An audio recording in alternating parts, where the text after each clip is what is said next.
This point. Welcome, and of course we'll start with our bracha.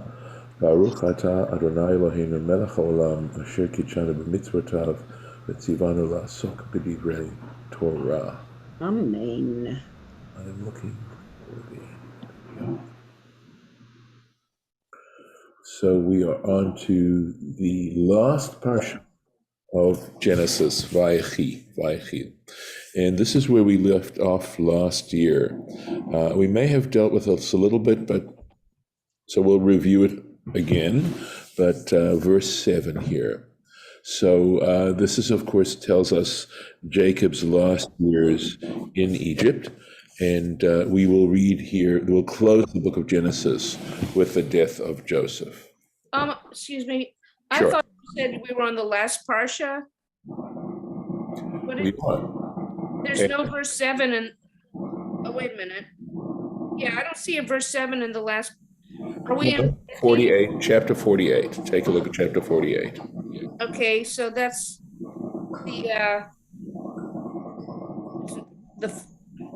it's not the last parsha, but maybe the second. Second to last, quite possibly. Yep. Wait, chapter 48? Yes, chapter 48. Say that again. Chapter 48, verse 7. That's what I have. That's. We didn't get very far. Yeah, that's. I'm trying to find it. 48. It looks like it's the first parsha. Well, it's the first. Yes, it's the first chapter of the parsha. Correct. 7. We're on chapter 47 or 48. 48. Okay, that's the second chapter. But because there's a little bit of 47, but I found it. Yeah, so it's in the first parsha. Okay.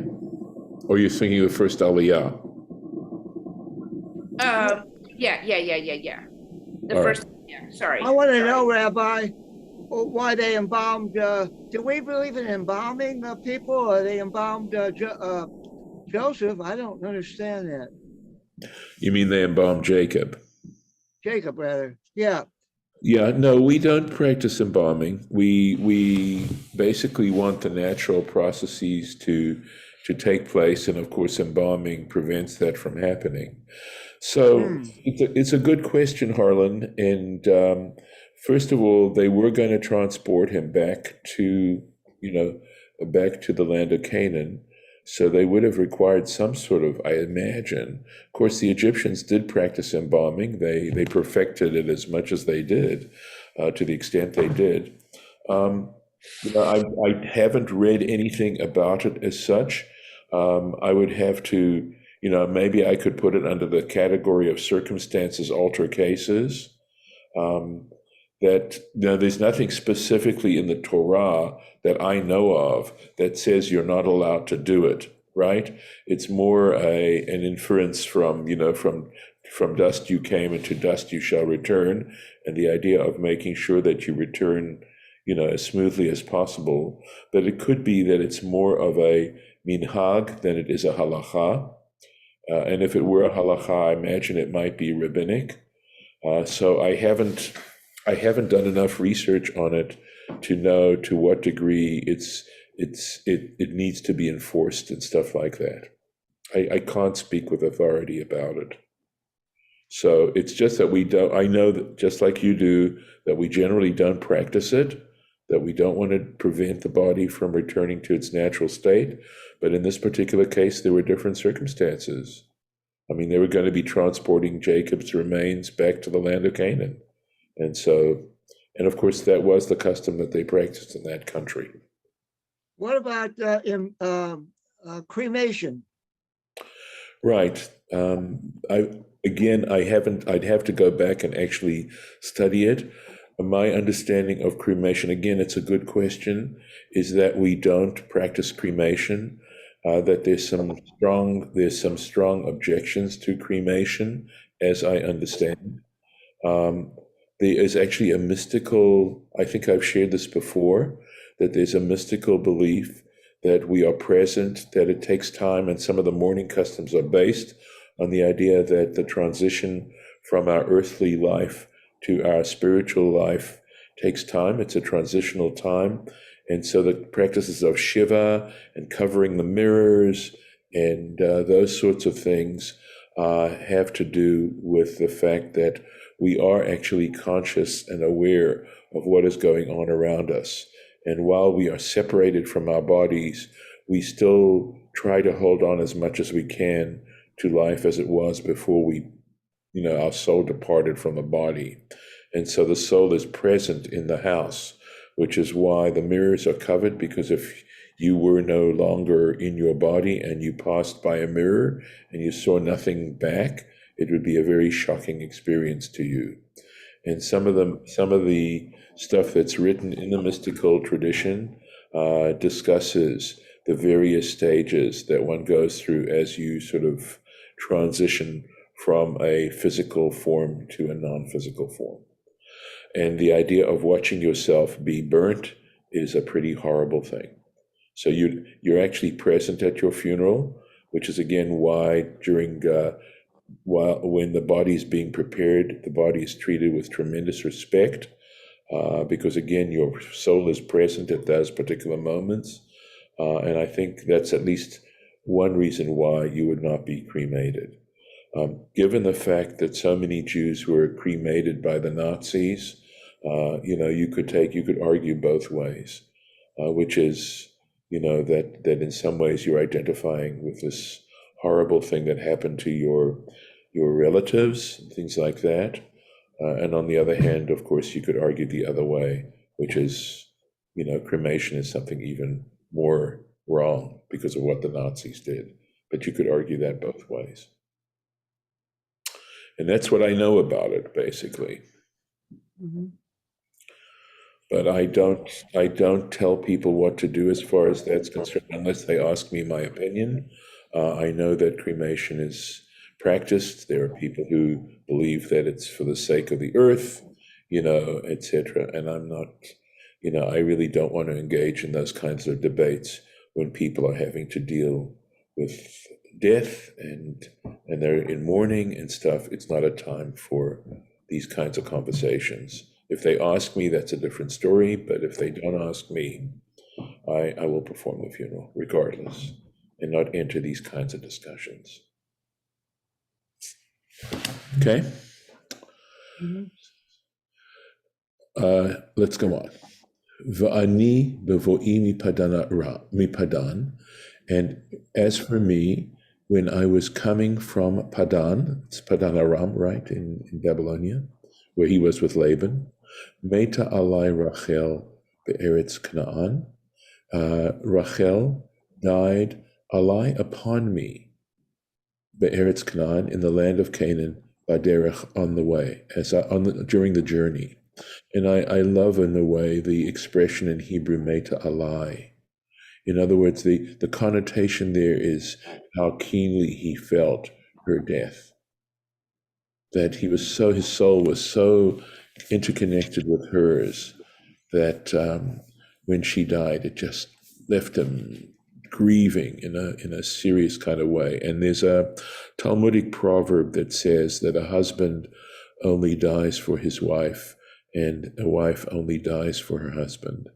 And of course, it's describing the degree of grief and mourning that one senses if one is truly married to the other person. So that's the same prefix. The same preposition that is used. Why do you say Kaddish for such a short time for a spouse then? Good question. I understand. I think it has to do with the fact that when you are a child, you are physically also so dependent on your parent. And the other thing is that I think your merit goes to them. So in other words, as a child, if you act in a righteous way, your parents are given full credit for your righteousness. And so it helps them where they are in a spiritual place. And it's really, if you think about it, it's a profound expression of how linked our children are to us. How about for a sibling? No, again, it's just a month. It's only child that says Kaddish for 11 months. And the morning practice, the month for a one who is not a child. Part of it, I think, had to do, I believe, had to do with in a case where, so for example, if a wife died, and or a husband died, and there were young children involved, it was a lot. They had much larger families back then, and the need to help with child rearing may have been a little bit of a different modality than it is for us and the way we do things these days.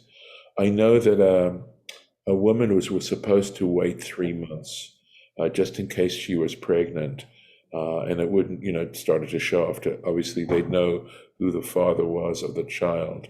I believe that's how long a woman was supposed to wait before she remarried. And her husband had to wait at least a month, I believe. But again, there was a whole different attitude about about families and child rearing and things like that than is prevalent in our society. Do you feel that answers the question, Judith, or not? I mean, it's a minimum, it's not a maximum, right? If a husband or a wife, a spouse,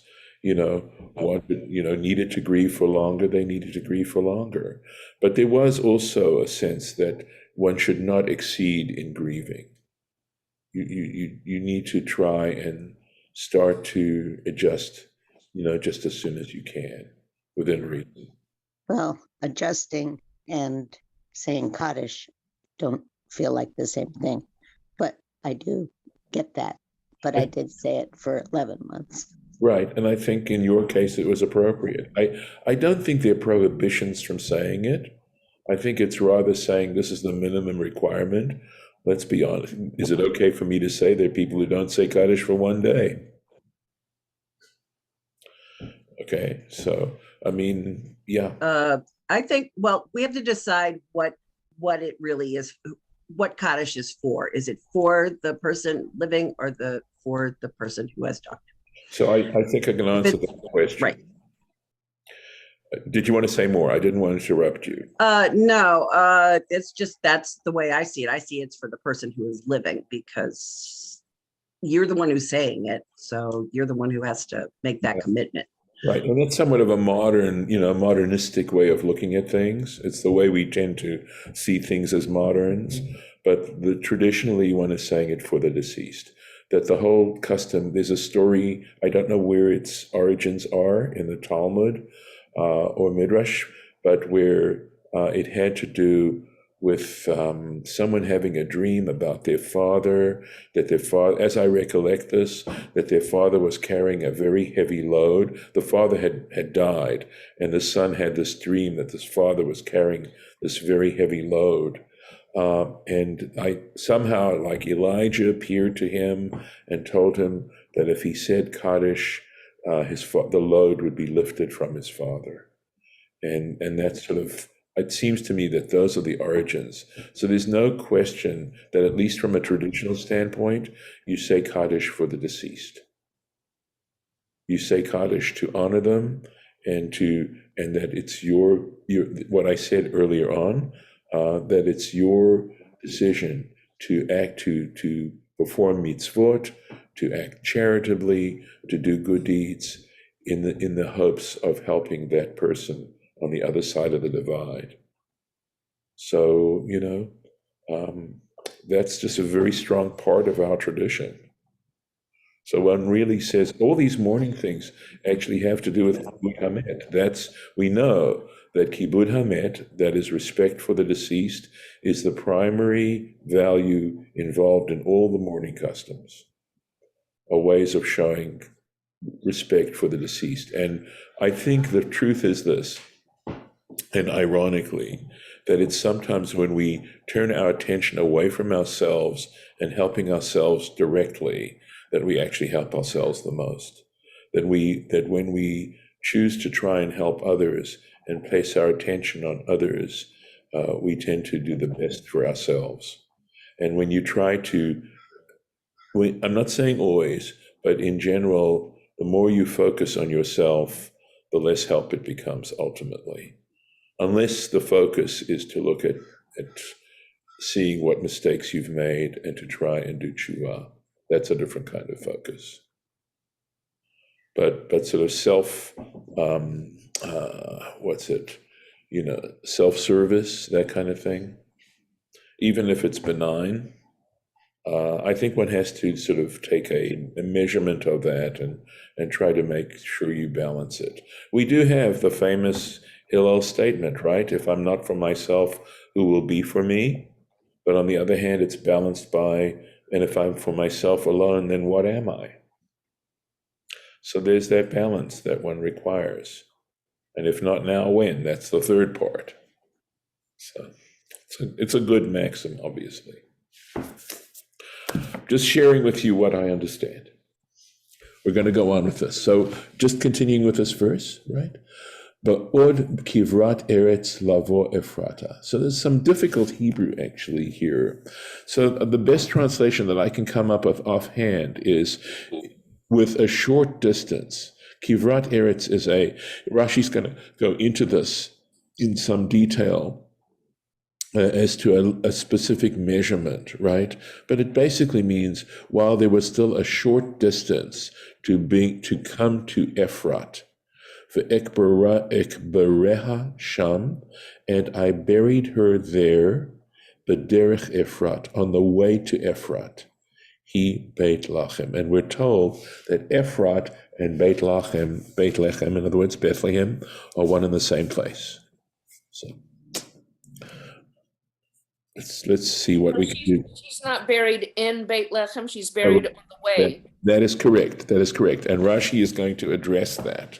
He's going to address that. So, Va'ani, as for me, Bevo'imi Padanaran, when I came from Padan. So Rashi sort of exploring the whole syntax of this sentence and what are the implications, the way Jacob is saying this. So here we go. Va'af alpi sha'ani matriach alecha. This is so interesting, right? Despite the fact that I am making you go to trouble, matriach alecha is to ask somebody to have to take trouble. Loholichani lehikaber be'eretz Canaan. So I'm putting you to the trouble of taking me to be buried in the land of Canaan.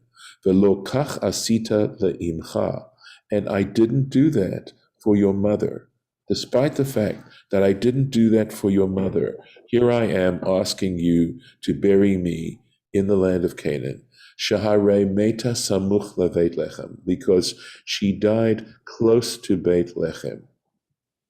So let's keep going. So apparently, where she is buried must be outside the land of Canaan. I'm going to assume by that. So even though Bethlehem may be in the land of Canaan, it appears as if Jacob had not reached the land of Canaan yet. Okay, so here goes Rashi with Kivrat Aretz. Midat Eretz, it's a measurement of land. It's a land measurement. And he tells you exactly how much. Hem alpayim amah, we are looking at 2,000 cubits. 2,000 cubits. A cubit, and nobody knows for certain exactly how much a cubit was, but basically a rule of thumb is about 18 inches.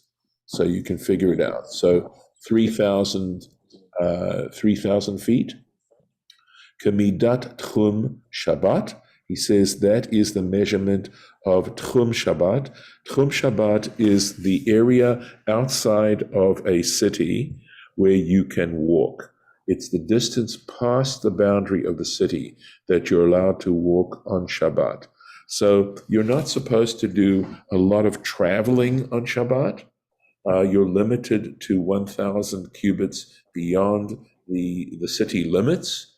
Kedivrei Rabbi Moshe Hadarshan. This is according to, Rashi's referred to this teacher of his, Rabbi Moshe Hadarshan. That's the distance that we're talking about. Velo tomar, and you cannot say, she'ikvu alai geshamim miloholicha olekabra lechevron. There's no excuse, he's saying, that the rains, geshamim, the rains, prevented me from taking her and burying her in Hebron. And of course, Hebron is the cave of Machpelah, and there is an irony in the fact that here we know for a fact that Jacob loved Rachel above all his wives, and nevertheless, she's not buried with him in Hebron. And so that raises the question as to why she isn't. So, Also, why, if what about Eruvim? yes. Why do you need an Eruv if there's already a limit outside of a city? So that's a very good question. We're talking here about an Eruv. There is a different kind of Eruv, which is called Eruv Tchumim. So the Tchum is that distance beyond the city limits that you're allowed to travel. Well, that's what I'm saying. Because, let's say you're in New York City. If you're in New York City, you're within the city.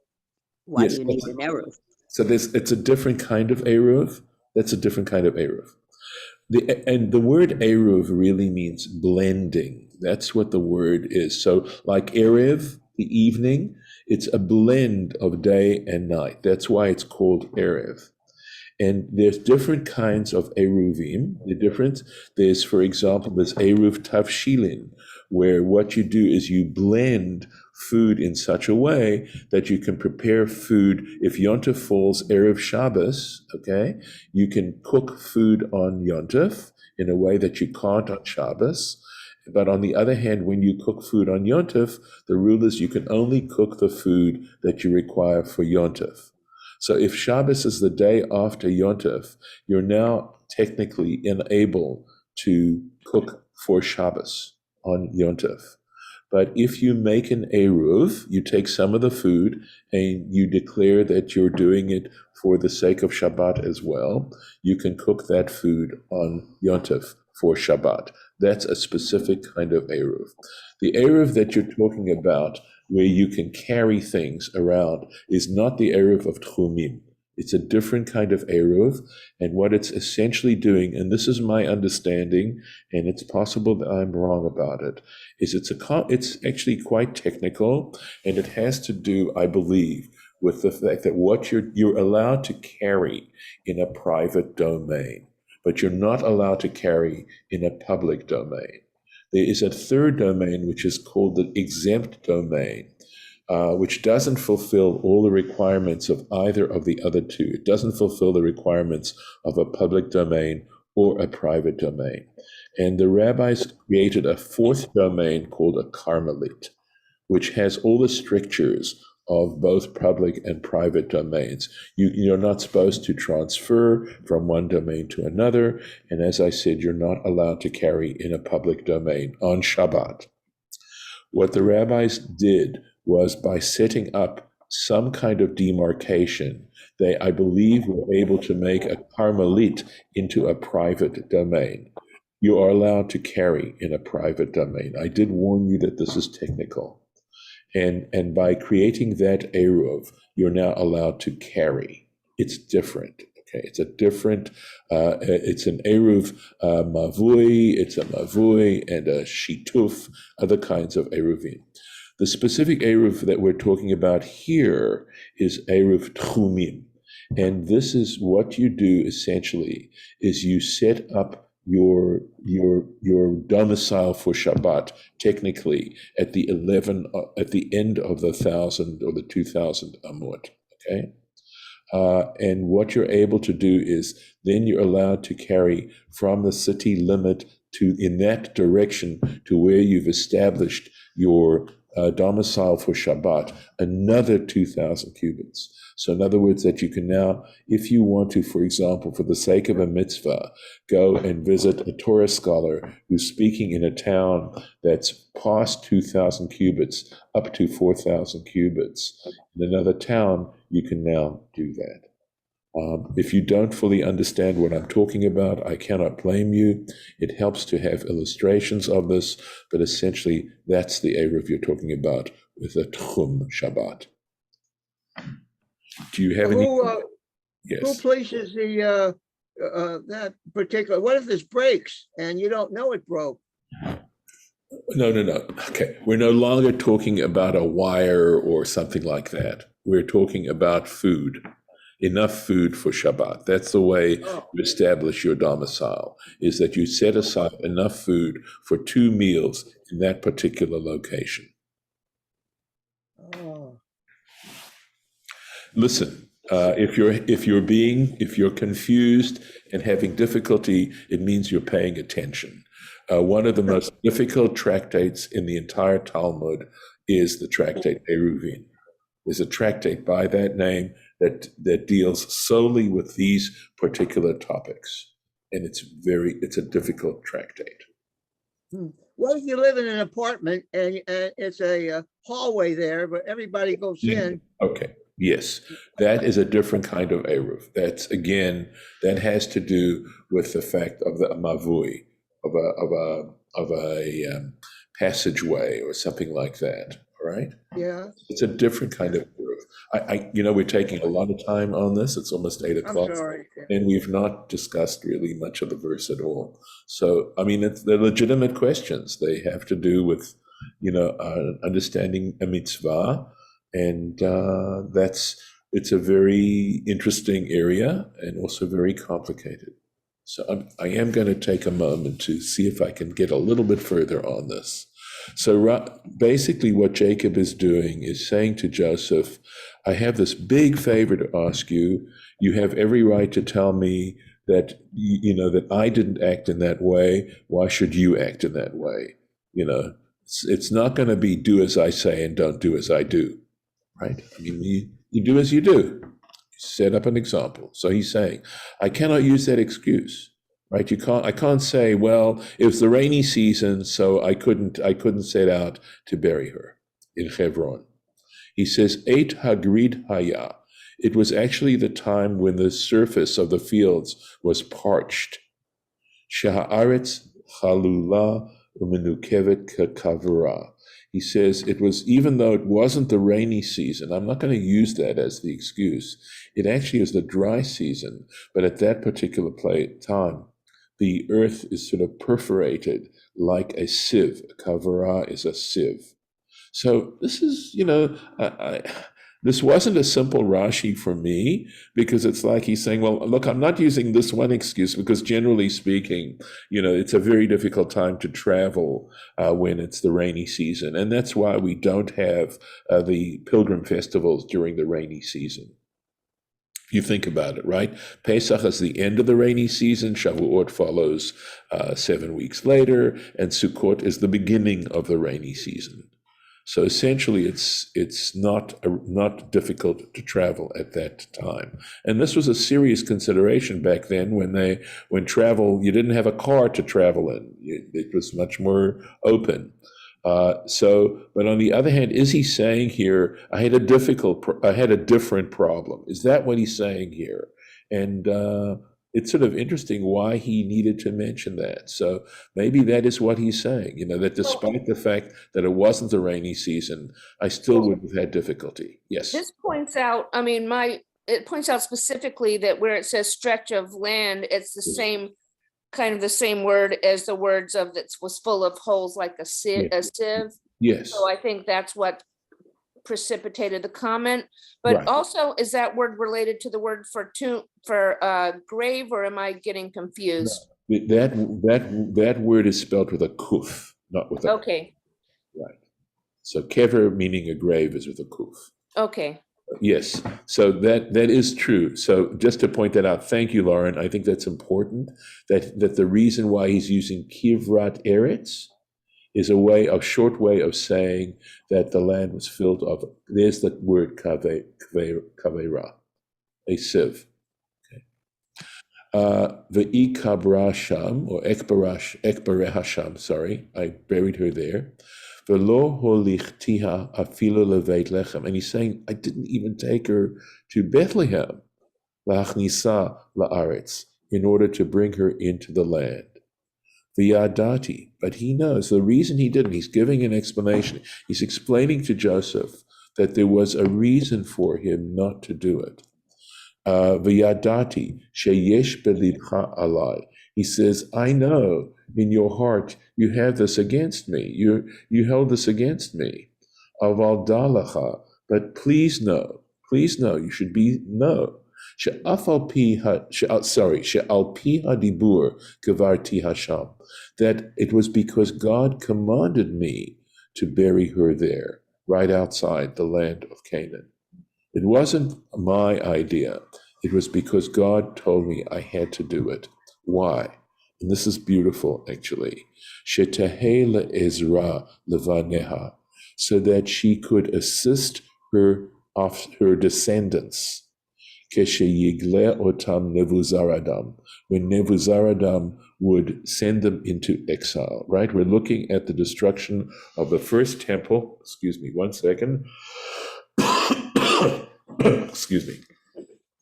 And when the population was exiled, pretty much lock, stock, and barrel to Babylonia, right? So this is when Nebuzaradan would send them into exile. Nebuzaradan was the general, Nebuchadnezzar's general.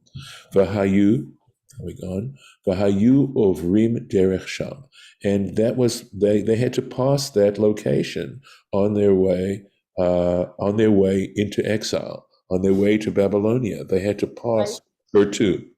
Yeah. Just briefly, Chabad says that it wasn't outside the land, but it was outside the inhabited region of the Holy Land, according to Siftei Chachamim. Okay, so thank you, Lauren. So again, the fact that we need Siftei Chachamim to clarify that shows that it's not so clear. Okay, so I obviously I can't argue, or this requires a great deal of research to come up with that. But Chabad is a pretty authoritative. They have good scholars working on this. So then they're telling you on the basis of who. Yeah, so the point is this, that, okay, so either the fact that he didn't bring her into that inhabited region, that was important, that she was buried outside of it, or whether it was the land of Canaan itself. I'm happy to accept Chabad's interpretation and basically Siftei Chachamim's interpretation. Regardless, it's saying she was not buried in the most honorable way.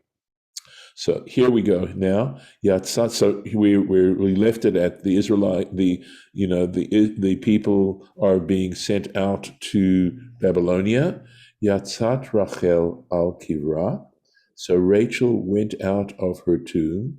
Uvocha umevakeshet. So he puts it in the present tense, in the imperfect tense, right? That Rachel goes out of her tomb, uvocha, and she is crying, she's weeping.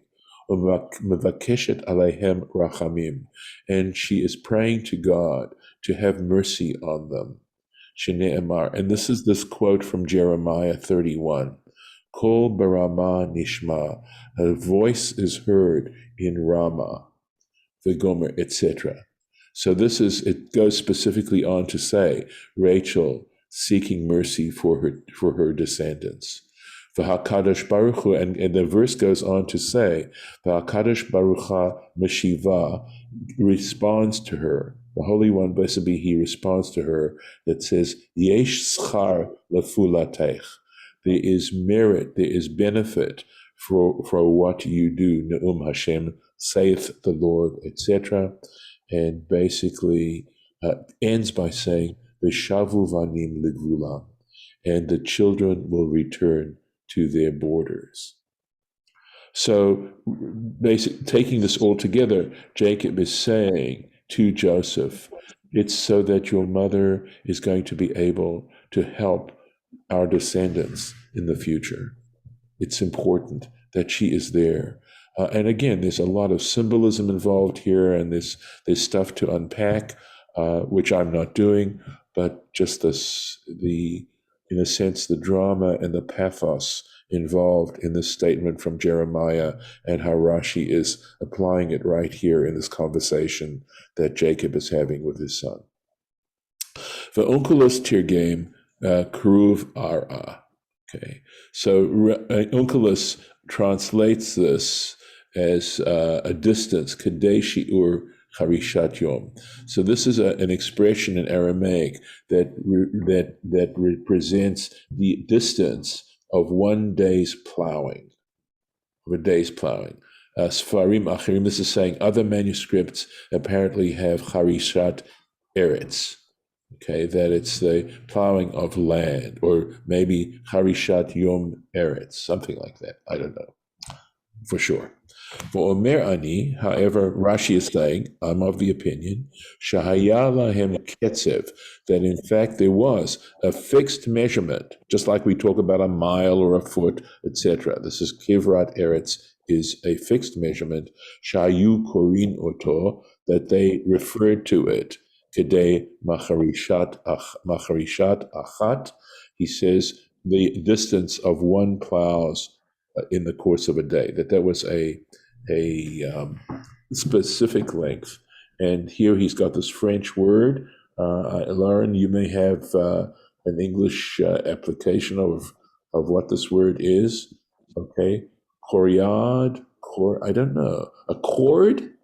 I know there's a measurement actually called a cord in French. Keda'amrinan, as we say, is a statement in the Talmud that says krov vatani. It says plow it twice, right? Plow and a second time, and then another one kama de misik ta'ala, the amount that a fox picks up mibei karva, on its feet from a plowed field. So apparently that's it sounds like another measurement, an amount that we're talking about. And we're going to stop right here. And thank you. So I'm going to stop the share, and stop the recording.